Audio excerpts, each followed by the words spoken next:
ఓం శుభంకర్యే నమః. వక్రతుండ మహాకాయ సూర్యకోటి సమప్రభ నిర్విఘ్నం కురు మే దేవ సర్వకార్యేషు సర్వదా. ఆదిత్యాయ చ సోమాయ మంగళాయ బుధాయ చ గురుశుక్రః శనిభ్యశ్చ రాహవే కేతవే నమః. గురుబ్రహ్మ గురుర్విష్ణుః గురుర్దేవో మహేశ్వరః గురు సాక్షాత్ పరబ్రహ్మ తస్మై శ్రీ గురవే నమః. శ్రీ మహాగణాధిపతయే నమః. ఆదిత్యాది నవగ్రహ దేవతాభ్యో నమో నమః. అస్మత్ శ్రీ గురు చరణారవిందాభ్యా నమః. శ్రీ శ్రీ శ్రీ గణపతి సచ్చిదానంద సద్గురుభ్యో నమో నమః. కుంభరాశి వారికి 2025 జూన్ నెలలో గల గోచార ఫలితాలను తెలియచేస్తున్నాము. శ్రద్ధగా ఆలకించండి. ఈ యొక్క కుంభరాశి జాతకులకి జూన్ మాసములో కొంత ఇబ్బందికరముగా ఉన్నప్పటికీ ఆనందంగా ఉంటారు. ఏ విషయంలో ఇబ్బందికరంగా ఉంటుంది అంటే ముఖ్యంగా ఉద్యోగస్తులకి, వ్యాపారస్తులకి తరచూ ఇంటి పట్టున ఉండకపోయేటువంటి స్థితి కొంత కలగవచ్చు. గోచారం రీత్యా ఉద్యోగస్తులు కూడా ఎప్పుడూ ఎక్కడికి వెళ్ళనటువంటి వారు కూడా కొంత ప్రయాణం చేయాల్సి వస్తుంది. శని ప్రభావం చేత శని కొంత కదుపుతాడు. అది ఉద్యోగం రీత్యాన, ఆరోగ్యం రీత్యాన, కుటుంబం రీత్యాన అనేటువంటిది పక్కన పెడితే కుటుంబానికి కొంత దూరంగా ఉంటారు. ఇక్కడ కుటుంబము అంటే ఏమిటంటే నిత్యము మనకి అలవాటైపోయినటువంటి విధానాన్ని కుటుంబం అంటారు. మనమంతా కుటుంబంలా ఉన్నామండి అంటారు కలిసినప్పుడు. అంటే అది అలవాటయింది. ప్రతిదీ పంచుకోవటము, ప్రతిదానిని కూడా చర్చించుకోవటం జరుగుతుంది. అలా అని చెప్పి అతి సర్వత్ర వర్జయేత్, ప్రతిదీ పంచుకోమన్నారు కదా అని చెప్పి చాలామంది వీళ్ళు తినేటువంటి పదార్థాలని వాళ్ళకి పంచిపెడతారు. వీళ్ళు తింటున్నటువంటి పదార్థాన్ని కూడా ఎదుటివారికి పంచిపెడతారు. అది తప్పు. ఎదుటవారి ఎంగిలి తినేంత అర్హత ఏ స్త్రీకి కానీ పురుషుడికి కానీ ఉండదు. అంత సాన్నిధ్యము మనం చేయకూడదు. అది ఎప్పటికైనా ప్రమాదమే. మన పరిధిలో మనం ఉండాలి. పరిధి దాటి మనం వెళుతున్నప్పుడు మనము తెలుసుకోవాలి. పరిధి దాటి మనం వెళితే రేపు పొద్దున అటు నుంచి ఇటు రావడం చాలా కష్టం. కాబట్టి ఆదిలోనే మనము జాగ్రత్త పడటం అనేటువంటిది కుంభరాశి వారికి అవశ్యం. కాబట్టి మీ స్థితి ఏమిటి, మీ పరిస్థితి ఏమిటి అనే దానిని స్పష్టంగా మీరు ఆలోచన చేయాలి. ధనానికి ఎంగిలి ఉండదు, కానీ మనము తినేటువంటి పదార్థానికి ఎంగిలి ఉంటుంది. పదార్థము ఎదుటవారు తిన్నదానిని మనం తినటము అసందర్భం. మనం తిన్నది ఎదుటవారికి ఇవ్వటం కూడా అసందర్భమే, అమర్యాదే. కాబట్టి ఎంగిలి పదార్థాల ద్వారా కొన్ని సంబంధాలు మెరుగుపడతాయి, కొన్ని కుటుంబాలు చీరుకుని పోతాయి. మనం ఎప్పుడూ కూడా చాలా జాగ్రత్తగా ప్రయాణము చేయాల్సిందే. ప్రస్తుతం మనము ఉన్నటువంటి యుగము అలాంటిది, కలియుగం. చుట్టూ తప్పులు కనబడుతూ ఉంటాయి. ఆ తప్పులలో మనము నిజాయితీగా ఉండాలి. ఆ తప్పులని మనం అంటించుకోకుండా ప్రయాణం చేయాలి. అలా అని తప్పించుకుని తిరగకూడదు. ప్రయాణం చేయాల్సిందే, తప్పదు. కాబట్టి అన్యోన్య దాంపత్య జీవితంలో కూడా ఇది చాలా అవసరం. భార్యాభర్తలు చాలామంది రాగద్వేషాలకు వెళ్ళి కొట్లాట పెట్టుకుంటూ ఉంటారు. మా ఆయన గారు వద్దంటే కూడా వాళ్ళ మిత్రులతో ఇలా ఉన్నారు, నాకు నచ్చలేదు, అందుకని ఆయనని నేను మాట్లాడట్లేదు, ఆయనతో దూరంగా ఉంటున్నాను. డబ్బుకి డబ్బు ఖర్చు పెడుతున్నారు, సుఖము ఉండట్లేదు. ఎదురుగా ఒక మాటని మనం పట్టుకుని ప్రయాణం చేస్తున్నాం. కాబట్టి మర్యాదపూర్వకమైనటువంటి జీవనాన్ని కుంభరాశి వారు గడపాలి. శని ప్రభావము చేత అమర్యాదపూరితమైనటువంటి వ్యక్తులు కొంతమంది పరిచయం అయ్యి మన యొక్క స్థితిని దిగజార్చే విధంగా ఉంటారు. ఈ విషయాలలో కుంభరాశి జాతకులు చాలా జాగ్రత్త అవశ్యం.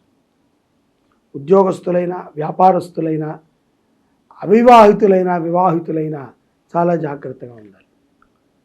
కొత్త పరిచయాలని పరిపూర్ణముగా నమ్మి బుట్టలో పడిపోకూడదు.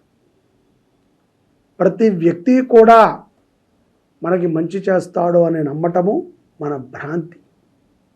ఒక్కొక్కసారి మన ఆప్తులు కూడా మనకి వెన్నుపోటు పొడిచేటువంటి సందర్భాలు ఉంటాయి. ఖరీదైన పత్రాలని ఎవరికి ఇవ్వకండి. ఎక్కడా కూడా మధ్యవర్తిత్వాన్ని కుంభరాశి వారు వహించవద్దు. అలా అని చెప్పి ఎవరో డబ్బు తీసుకుంటున్నారు, చైల్డ్హుడ్ ఫ్రెండ్ అండి, బాగా తెలుసు, మా ఇంటి పక్కనే ఉంటారు, చిన్నప్పటి నుంచి స్నేహం అండి అని చెప్పి మధ్యవర్తిత్వం ఉన్నట్లయితే ఆర్థికముగా కూడా మీరు ఇబ్బంది పడతారు. ఇవన్నీ కూడా శని పరమాత్మ మీకు ఇచ్చేటువంటి ఒక అనుభవాలు. వీటి నుంచి మనం బయటపడాలి అంటే మన ఇంద్రియాలు సక్రమంగా ఉండాలి, అత్యాశకి పోకూడదు, ధర్మబద్ధమైనటువంటి జీవనాన్ని గడపాలి. భార్య అడిగిందనో, పిల్లలు అడిగారనో, తల్లిదండ్రులు అడిగారనో, మీ ఇష్టులు అడిగారనో మనం ఏం చేస్తాం? అప్పు చేసో పప్పు చేసో వారికి కావాల్సిన దాన్ని మనం ఏర్పాటు చేస్తాం. కానీ భగవంతుడికి మనం ఏదైనా ఇవ్వాలి అంటే మనం ముందుగా జేబు తడుపుకుంటాం. మన దగ్గర ఉంటే ఇస్తాం, లేకపోతే లేదు, ఉంటే చేస్తాం, లేకపోతే లేదు అన్నట్టుగా ఉంటాం. అదే బంధువులో, ఆప్తులో, ఇష్టులో అడిగినప్పుడు ఎలా మనం తెచ్చి చేస్తున్నాం అని మనం ఆలోచన చేయాలి. కాబట్టి మన విధానాలని మనమే మార్చుకోవాలి. అటువంటి మార్పుకి జూన్ మాసము కుంభరాశి వారికి ఎంతో ఉపయుక్తమవుతుంది. దూరముగా ఉన్నప్పటికీ భార్యాభర్తల మధ్య ప్రేమ విశ్వాసాలు గాఢంగా ఉంటాయి. విద్యార్థులు కూడా చక్కటి చదువు మీద శ్రద్ధ పెట్టండి. ఏదో బాగా స్ట్రెస్ అయిపోయారని చెప్పి చాలామంది పిల్లల్ని నేను చూస్తున్నాను, సిగరెట్లు తాగటము కానీ, మందు తాగటము, పార్టీలు. ఇళ్లలో తల్లిదండ్రులు కూడా అలాగే ఉన్నారు. మొన్నంతా చదివాడండి, పోన్లేండి ఒక వారం రోజులు తిరగనివ్వండి, తిన్నివ్వండి, పాడు చేస్తున్నారు. ఆ వారం రోజులు ఏ గురువు దగ్గర శుశ్రూషక పెట్టండి. ఆ వారం రోజులు ఏ దేవాలయముకో నిత్యము వెళ్ళటం నేర్పండి. ఆ వారం రోజులు ఏ స్తోత్రమో నేర్చుకోమని చెప్పండి. ఈ సమయం వెళ్ళిందంటే మళ్ళీ రాదు. కాలం చాలా విశేషమైనటువంటిది. చక్రము తిరిగింది అంటే మళ్ళీ తిరిగినప్పటికీ కూడా అదే కాలము రాదు. సమయం అది అయ్యి ఉంటుంది, కానీ కాలం అది కాదు, మార్పు ఉంటుంది. ఆ 12కి ఈ 12కి చాలా తేడా ఉంటుంది. కాబట్టి సమయం ఉండొచ్చు, ఆ సమయాన్ని సద్వినియోగపరచుకోవాలి విద్యార్థులు. వ్యాపారస్తులు కూడా తొందరపాటుతో వ్యాపారాల్లో ఎవరిని పడితే వారిని నమ్మి మీకు తెలిసినటువంటి రహస్యాలని చెప్పకండి. ఖరీదైన వస్తువులని విదేశాలలో ఉన్నటువంటి వారు జాగ్రత్తగా చూసుకోవాలి. స్వదేశానికి రావడంలో కానీ, విదేశంలో స్థిరమైనటువంటి వ్యాపారములు చేయటంలో కానీ మీకు ఉన్నటువంటి ఆసక్తిని మెరుగుపరుచుకునే విధంగా మీ జీవితం ఉండాలి. అంతే తప్ప డిపెండెంట్గా ఉండకూడదు. మనసుకి చికాకు అనిపించినప్పుడల్లా కూడా అన్నదానము చేయండి కుంభరాశి వారు, లేకపోతే అనారోగ్య పాలవుతారు. ఇక్కడ మీరు ఏ దానము ధర్మము మనం చేయకపోతే అనవసరంగా వైద్యులకి, లాయర్లకి ఇత్యాది వారికి మనం సమర్పణ చేయాలి. అలా అని చెప్పి అన్నదానం చేయమన్నాం కదా అని తిరుపతిలోనో శ్రీశైలంలోనో కాదు, మీ ఇంటి దగ్గర ఉన్న గుడికి చేయండి, మీకు తెలిసినటువంటి దేవాలయంలో చేయండి. ఎవరికి డబ్బు లేదో, ఎవరికి రోగముతో బాధపడుతున్నారో అటువంటి వారికి సహాయం చేయండి. తృణమో పణమో మీ సహాయం ద్వారా వారు అభివృద్ధి చెందుతారు, ఆనందం పొందుతారు. అంతే తప్ప నిండు కుండలో మనం పోసేటువంటి నీరు వృధాగానే పోతుంది.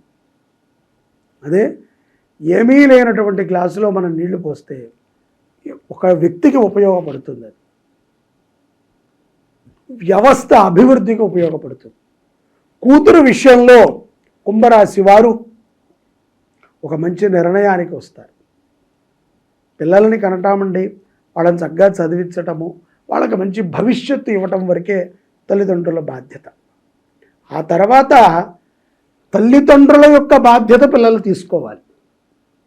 చాలామంది వివాహ విషయంలో కానీ సంతాన విషయంలో కానీ ఇప్పటికీ తల్లిదండ్రులు వెంటబడి చెప్తూనే ఉంటారు పిల్లలకి. అలా మనం చెప్తున్నంత కాలము కూడా ఏ తప్పు జరిగినా దానికి కారణము తల్లిదండ్రులే అని పిల్లలు నిందిస్తూ ఉంటారు. ఒకసారి వదిలితే వారు పరిగెత్తటం తెలుస్తుంది. ఆ పరిగెత్తటాన్ని మనం చూడొచ్చు. రక్షించటానికి ఉండాలి తప్ప భక్షించటానికి మనం ఉండకూడదు.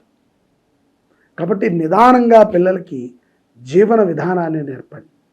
అది మినిమం మన బాధ్యత.